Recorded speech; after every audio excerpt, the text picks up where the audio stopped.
Of all the chancy, risky things in life, racing is right up there with trapeze artists and stand-up comedy. It's great while it works. He buried him standing up, mane and tail spread out as if he was galloping, and buried him facing east, which is what they do with champions ever since the great days of the Arab horsemen in the desert.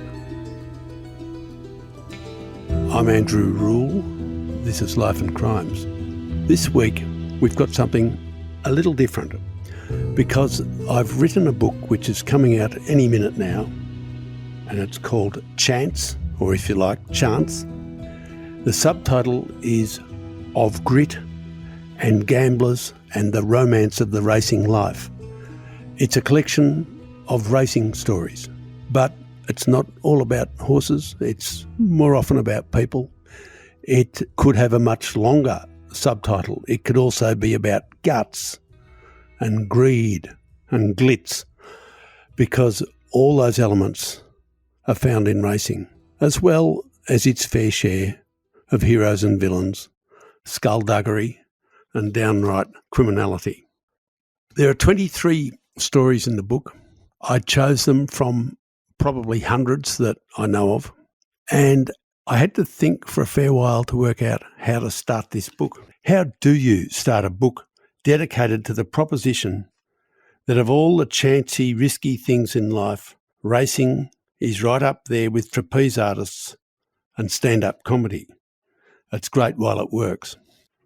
The way I began the book was to describe the end of the late Floyd Podgornik. And this is how it starts.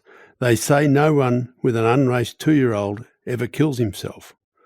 Floyd Podgornik shot that theory full of holes with a fancy Italian pistol in the bathroom of his penthouse in St Kilda Road.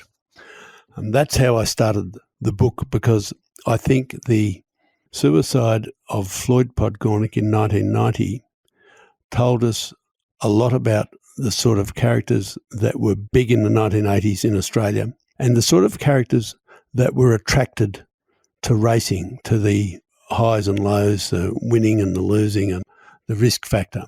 Floyd Podgornik, known as Floyd, had walked down the gangplank of a migrant ship back in 1963 with nothing but a cheap cardboard suitcase. All he had was a gambler's instincts and a willingness to work hard. And what he did was work hard all day on building sites and play cards all night. And between his nerve, his judgment, and probably luck, Floyd Podgornik turned himself into a very good operator in the building industry. And as the building industry grew in the 60s and 70s, Podgornik grew with it. And he went from having a small crew of concreters and scaffolders and that sort of stuff to having a bigger crew. And ultimately, he became a very big developer who built very big buildings. He was one of those guys who ran around building skyscrapers back in an era when people like the Grollos and others were doing the same. And in many ways, Floyd Podgornik was similar to those people, and yet probably inherently more stylish. He used to drive a black Bentley with white leather seats. He looked like somebody from a Godfather movie. He was, handsome, debonair. He dressed really well. He married a very astute, tough woman, I think called Lorraine Podgornik, who ended up running Florentino restaurant years later. But he was well known towards the end of the 1980s for squiring around town a young woman called Carolyn Pagliardi, who was known in those days as his mistress, which was a word used in those days, his girlfriend, in other words. She was a statuesque and beautiful woman who was known wherever they went, and they were a very handsome couple. They were known on every major racetrack around Australia and probably in several other countries as well. And by the time everything started to go wrong in 1987, when Wall Street crashed in 1987, Floyd Podgornik was flying very high. He'd raced dozens and dozens of horses. He'd set up a very plush place down in the southeastern suburbs near Carrum. He had a property that he called Symbol Lodge, and he'd built it pretty well from the ground up. It had beautiful, beautiful stabling. It had horse swimming pools with Mediterranean blue tiles. It had padded walkways. It had everything set up in such a way that people could have lived in the stables. And he spent a lot of money, not only on the property and on the buildings, but on the horses to go in it. And so by 1990, Floyd Podgornik had bought dozens of yearlings for lots of money. He'd sent a guy to the yearling sales to buy up big, and by the time Floyd's business started to wilt under the weight of the aftershocks of the stock market collapse, he had a lot of expensive horse flesh costing a lot of money at this property, Symbol Lodge. And so by 1990, when Floyd's starting to go broke because the building industry is going broke, he had a heap of expensive horse flesh. He shoots himself. It's a tragedy. It happened within, I think, 10 days or something after one of his best friends in the business, Charlie Mantello, had jumped out of a window from another building in St Kilda Road. And so these two millionaire property developers killed themselves in the space of, I think, a fortnight, which sent shockwaves not only around business circles and around building circles, but around the horse racing fraternity, because Charlie Mantello had also been mixed up in racing in a big way. The thing was that all those young 2-year-olds that Floyd had in his stables hadn't fired a shot before Floyd killed himself. But the week after his death, one of them won a race. And then the trickle turned into a torrent. They started to win. And more of them started to win. And indeed, his best horse, a horse called Centro, won one of the big group black type races and ran second in a derby. And so had Floyd Podgornik not killed himself that day and had hung around for a matter of months, he would have seen his stable come good, and it might have cheered him up immensely. But that's not the way that racing and gambling works. It's all or nothing. And in the end, for Floyd, it was nothing. I used that story as a way into the book because I thought it summed up something about the nature of chance, of the extreme highs and lows of racing and of gambling, and that it underlined for me the wisdom of those people who have observed racing for many years and have come up with some very pithy lines about it. For instance, Damon Runyon, a great American sports writer and crime writer, he said all horse players die broke. By that he meant all punters die broke. What Runyon says echoes a saying that Australian punters have always had, and that is that the punt giveth and the punt taketh away, and that ultimately, no matter how many highs you have in racing, there's a low just around the corner. And this is probably the central message of the stories that I've gathered, because it shows how a little bit of luck can go a long way. Just 3 years before Floyd Podgornik ended it all, he had gutted the Sydney betting ring with a plunge on an imported horse called Knife. He won so much money that day that he had to get a suitcase, which wasn't made of cardboard, to carry the cash out of the racecourse. It went down in racing legend as the day that Floyd won half the money in Sydney. And yet, just 3 years later, he was so depressed about everything that he ended it. It's a metaphor for what happens in racing. I've collected many stories here. Those who think of this book as being Underbelly Goes to the Races won't be very disappointed, because although it is more than that, and there are other sorts of stories in the collection, there are indeed stories of crimes and criminality, of skullduggery, of rogues, lovable rogues and the other sort. And I'd like to run through a couple of those. One of them is the inside story of the great bookie robbery of 1976. It's a famous crime. Most people know about the bookie robbery these days, but I've been able to add a little more to the story and to give it a bit more context and depth because I've been in touch with a lot of people who were bookmakers in that era, some of whom were in the room when the robbers came in, and some of whom know a lot about it because they were connected with those in the room. And indeed, one old guy I was able to find was connected, he says, with some of the robbers who he knew very well. And so the inside story of the bookie robbery is one element that's interesting. But there are other stories, such as the real stories behind the fine cotton scandal. Now, I know there's been books written and documentaries made and endless stories done about the saga, which have tended to make it look like the Three Stooges, a sort of a comic caper. There's not much that's comic about the fine cotton affair because it ultimately was staged by crooks pulling the strings from far away. These were very brutal, bad, dangerous people, and they were intimately associated with the death of George Brown, a horse trainer from Sydney who raced horses in Brisbane sometimes. George Brown was murdered on the orders of people who were mixed up in the fine cotton saga. And so it's deep down a very sinister story, and I think I've been able to nail down many loose ends, some of which will be aired in News Corp papers very soon, if it isn't already. Racing is full of legends about plunges and ring-ins. One of the great plunge stories is about a horse that raced in Australia under the name Torbeck. I was around as a young reporter when the Torbeck sting was pulled at Seymour in the early 80s. And the full story of how that came about has never actually been told before.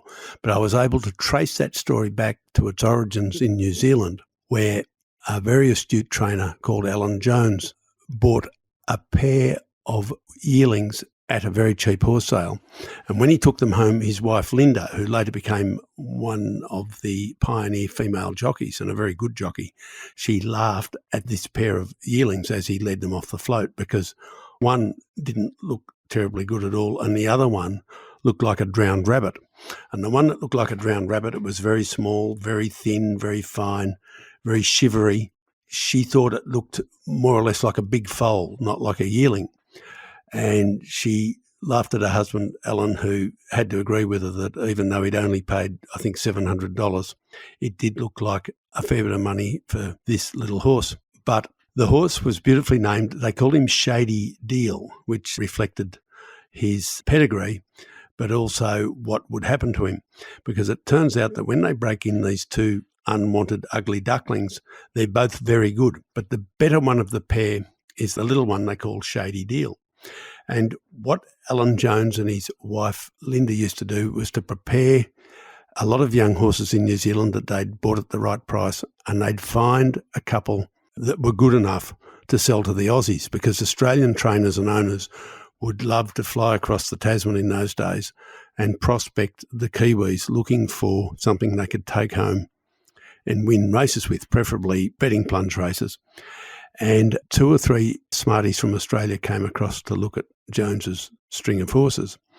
And one of them was Rick Hore-Lacey, who then a prominent trainer, former lawyer by training, brother of the prominent barrister Dyson Hore-Lacey. And Rick Hore-Lacey was a very astute trainer and a massive gambler. And he epitomises everything about gamblers because he once won the price of an entire luxury estate, a massive estate. He won it on the punt.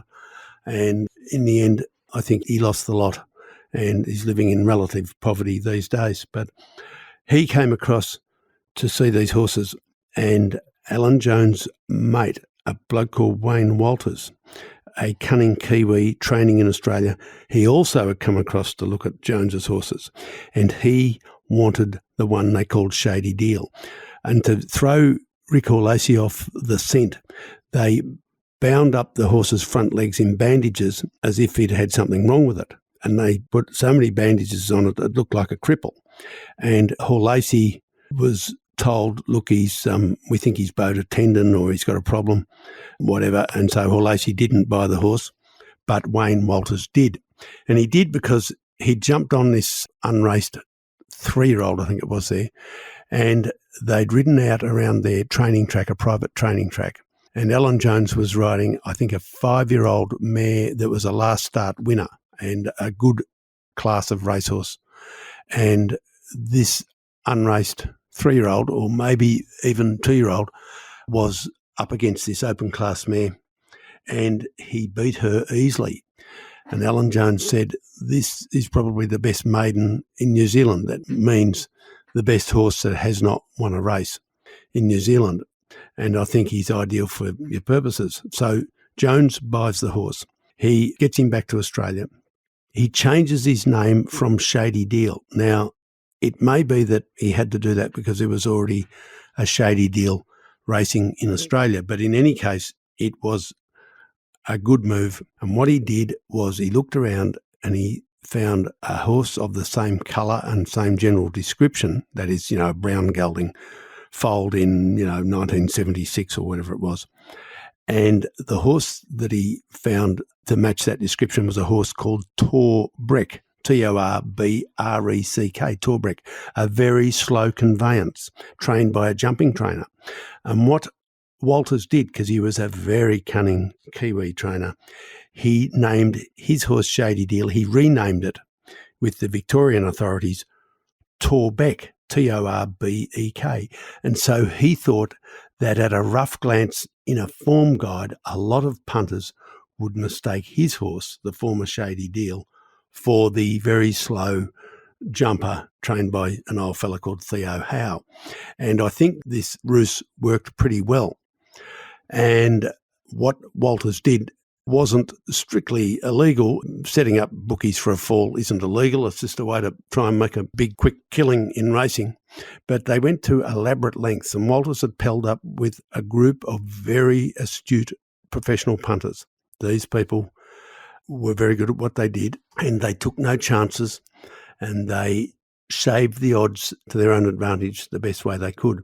And what they did, they registered the horse Torbeck with a very small-time trainer at Bendigo called Barry Fordry. And Barry Fordry, I think, might have been another Kiwi, but he was certainly a very small-time trainer. He trained at Bendigo. He trained, one winner every 6 months, and was quite a small name around the circuit. When Torbeck was entered in his name, no one took much notice. But the reality was that when Torbeck was picked up by the truck from the airport, from the air freighter, the truck did not take Torbeck to Barry Fordry's at Bendigo. It took him to Wayne Walters' stables at Seymour. And Wayne Walters had kept this so secret that even his own brother, Graham Walters, then a prominent jumping jockey, didn't realise that something was afoot. He didn't tell any of his own staff what the horse was. He didn't make any reference to the horse apart from saying it's just some slow thing that he'd got from New Zealand. He basically ignored it. And he entered him for a race at Seymour on a particular date. And he entered another horse that he knew had some ability, a horse that was probably good enough to win the race at a pinch. He also entered it. And his idea was to back this second horse. I think its name was Brett Regent. And the idea was to put enough money on Brett Regent to make it a false favourite, to make it a favourite for the race, so that the odds on Torbeck would blow out and out and out and get longer and longer. And then at the last minute, the idea was that they would plunge on Torbeck and put far more money on Torbeck than they had on Brett Regent, which was really a case of being a loss leader, putting a certain amount on the horse that they knew would probably run second in order to get longer odds on the horse they thought would win. And what they did, they get Barry Fordry to come over from Bendigo and to drive into Walters' property, load up Torbeck on his float, drive out of Walters' property about 300 metres or 500 metres around to the racecourse proper, unload the horse, put it in a stall and stand around and wait for the race as if Fordry was indeed training the horse. That was in fact the first time that Barry Fordry had seen the horse as far as we know. Well, the plan goes off like clockwork.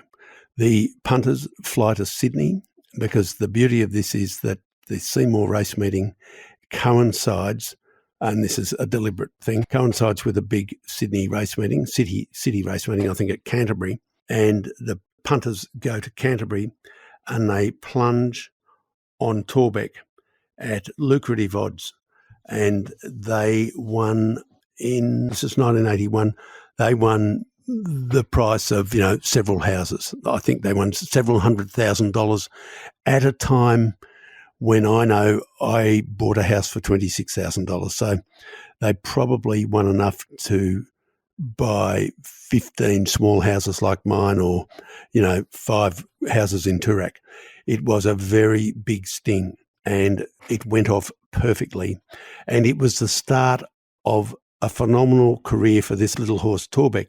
He was a tiny, thin thing. He was so narrow. He later got cancer in an eye, so he ended up being a one-eyed horse. He had quite a lot wrong with him. He used to shiver and shake and sweat a lot. He looked terrible being led around in the ring. When he was saddled, he'd be led around, and bookmakers would almost always take a set against him and say that thing couldn't win. It couldn't win on looks. And they'd tend to turn his odds out against basically what the form guide said, because repeatedly Torbeck, when the owners backed him, Torbeck would win. And he went on to win race after race after race. And, of course, to lose the odd one for several years. And Wayne Walters, scallywag Kiwi, and his scallywag friends, the professional punters, won a heap of money on Torbeck. And Wayne Walters told me, he's a very funny man, quite an eccentric guy, and I think a very good horse trainer in his own way. And he said he loved that little horse a lot. He said, I wondered whether I could get some more condition on him, make him a bit fatter and a bit shinier and a bit musclier, so he looked a bit better. And I spent, 8 months or 10 months feeding him and working him up and trying to make him look bigger and stronger. And he looked great at the end of it, or he looked a lot better, but he said he couldn't gallop. The only way he could gallop well was when he was very, very slender and fine and not carrying any weight, and that was the way he raced best. The story goes that Wayne Walters ended up buying 2 farms, I think, up out of Shepparton, out of Tatura, and he had Torbeck there, and he was still training him as an 11-year-old horse, despite the fact he'd had cancer in one eye and this and that. And he said he was setting him to make another comeback, and I think he wanted to win the Swan Hill Cup or something like that. And the horse went down with colic. And colic is when a horse gets basically a very severe stomach ache, and they roll around on the ground and they twist their bowel, twist their guts, and it kills them. It's quite dangerous for horses. And it requires immediate veterinary attention and surgery and things often. And when Walter's staff rang him, he was living on another farm, a few kilometres from where Torbeck was. They called him Stoney the pony. They said, Stoney's got a problem, he's got colic. He said, don't let the vet give him whatever it was, some sedative. He's allergic to it. But anyway, by the time he drove over there, the vet had got there ahead of him and had given him the sedative, and he died of the sedative. And Wayne Walters was heartbroken about his little horse, and he dug a big, deep hole, a grave on the property there, and he buried him standing up, mane and tail spread out as if he was galloping, and buried him facing east, which is what they do with champions ever since the great days of the Arab horsemen in the desert. That's how they buried their great horses. And that is how Wayne Walters buried Torbeck, alias Stoney, alias Shady Deal. I've called that story Shady Deal for obvious reasons. It wasn't anything criminal. If taking money from bookmakers is not criminal, it was not against the law. They might have bent a few rules of racing here and there, but didn't break many. And it goes down as one of the great, well-planned, long-term plunges in Australian turf history. There are many others. One of them is the series of plunges run by a wonderful young bookmaker called Mark Reed. Funny thing, he's got the same name as a prominent gangster, but it, of course, had nothing to do with the prominent gangster. It's just a common sort of name. And Mark Reed, the bookmaker, was a clean-cut, highly intelligent, smart guy who was brought up from the age of about 5 to be very knowledgeable about the racetrack and about punting and about betting, because his mother, Mabel, was essentially a professional punter and a commission agent. She would put on bets for horse trainers and others. And his father, his biological father, was also a gambling man and a punter and so on. And his stepfather was also a very prominent track watcher and commission agent and punter. And between all these people and his various uncles and cousins and others, Mark Reed was educated in the ways of bookmaking and punting from a very young age. And interestingly, he tackled racing from every angle. He was not only a wonderfully successful young bookmaker who took the Melbourne ring by storm in his 20s, much to the angst and displeasure of his older bookmaking cohort, but he raced horses with a great success. He didn't train them, but he learned a lot about how to select them and how to select trainers to train them. He set up a massive stable operation at Flemington or near Flemington, and he had his own property up the road at Toolern Vale, and he bred horses, he bought horses, and he introduced really to Australia the concept of syndicates, an idea that had been pioneered in America. And he was able to put together a heap of wealthy people who followed his lead. They would buy a lot of yearlings, and they would find among them one or two that were talented enough that they could train them up on the quiet in relative secrecy and produce them and plunge on them in a massive interstate plunge. They would organise really sophisticated stings. There were many of them. They did this several times, sometimes with the same horse, sometimes with other horses. But the most famous one is the plunge on a horse called Getting Closer. Getting Closer was a horse that was trained at Flemington by Mark Reed's private trainer, a very eccentric Queenslander called Henry Davis. And Henry Davis had some very astute track riders working for him. One of them was Michael Fraser. And these guys, they went to elaborate lengths to disguise Getting Closer's true ability. And what they did was tell everybody that this young horse had soundness issues, and they produced it in bandages at the stables and said, we have to send him up to the farm on the truck to have a spell so he gets over his shin soreness or whatever it might be, and we'll bring him back in, 5 months or whatever and have another go. But what they actually did was, and I think only 3 people knew the real story, the truck float turned up and they loaded up the horse, and instead of going up to the farm, which was an hour away, it drove all night to Sydney. Track rider Michael Fraser in the front with the driver, and they unloaded the horse at dawn in Sydney at a small, rented loose box there with 2 or 3 other much more humble horses that Reed had already sent up. These were just ordinary horses that he'd sent up there. They had the virtue of being much the same colour as the good horse Getting Closer.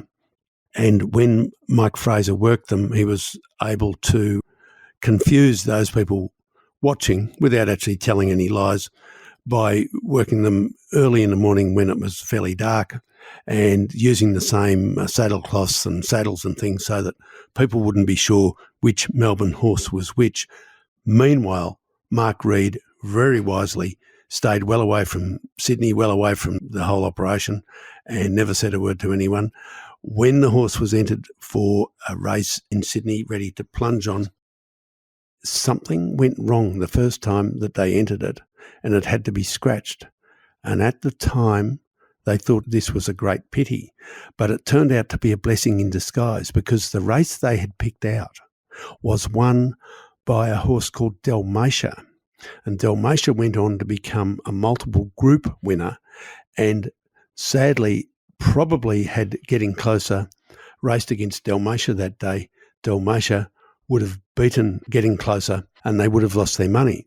But by absolute luck, I think they were balloted out of the race because their horse, Getting Closer, had no exposed form. It was balloted out, and so they had to enter it a fortnight later at another meeting. And that is where the sting unfolded. They booked local champion jockey Malcolm Johnson. Malcolm Johnson was a star, but he was a local, he was a Sydney rider, and so there was nothing unusual about him riding there. It wasn't as if Reid had sent up his top Melbourne rider, Greg Hall, to ride the horse, and so there was nothing odd about Malcolm Johnson riding it. But as Fraser, the track rider, legged Malcolm Johnson onto it, he said, as you ride out, watch the tote odds. You'll see it come in from, I think it was 50 to 1 or something. And it was even longer with some bookies. They got massive odds.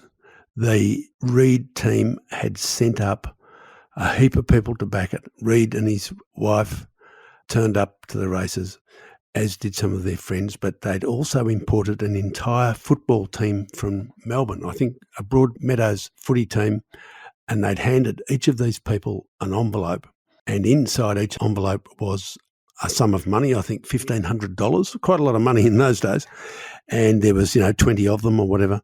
On the front of each envelope was the name of a bookmaker, so if you had an envelope, you would read the name of the bookie, you'd go over and stand in the queue next to that bookie, and when Mark Reid's wife, Shari, gave the signal, I think she waved a scarf or a hat or something.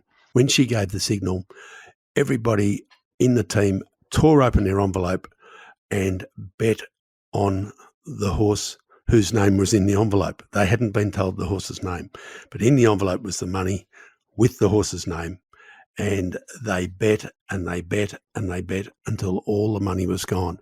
Mark Reid walked around the ring and he had thousands and thousands of dollars on the horse. In the end, Mark Reid and his crew get on about $60,000 and some more money off course. They average 13 to 1. Various estimates of this massive coup made it into print and into legend, but Reid later nominated that he won $800,000 on course and $470,000 off course, which in the early 80s was a fantastic sum. In fact, it was enough that he was able to pay off the mortgage on a harbourside mansion called Boomerang, which is one of Australia's finest private houses. Still much coveted. I think the last time it changed hands was for something like $50 million, and it's currently owned by Lindsay Fox or one of his family. That is how much money Getting Closer landed for Mark Reid that day. He was able to pay off the mansion Boomerang, which he'd bought for $3 million, and he owed about half of that. Paid it off, and he doubled his money on the mansion within a year or two. And it's been sold for far more ever since. It gives an idea of the scale of the plunges that Mark Reid and his friends were able to pull off. And he didn't just do it once, he did it several times. He had plunges with a horse called Cold Chisel. He had plunges with a range of horses, I think one in Canberra, Melbourne, Sydney, and I think Brisbane. He would go anywhere to pull off a plunge. But in those days, of course, the bookmakers' rings in all the state capitals were enormous. You could send betting agents, commission agents to every race meeting in Australia on a given day and get a fortune on and win a bag full of cash. In a way, that doesn't happen anymore. The days of massive betting are probably past us. This was the golden age of betting in Australia. It was from World War II until about the 1990s, and then it started rapidly to fade away. Some say that the bubble of money came from all the troops returning from World War II and later from the Korean War, where they had pockets full of deferred pay.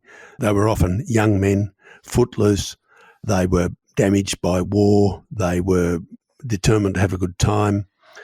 They liked to have a drink and have a bet.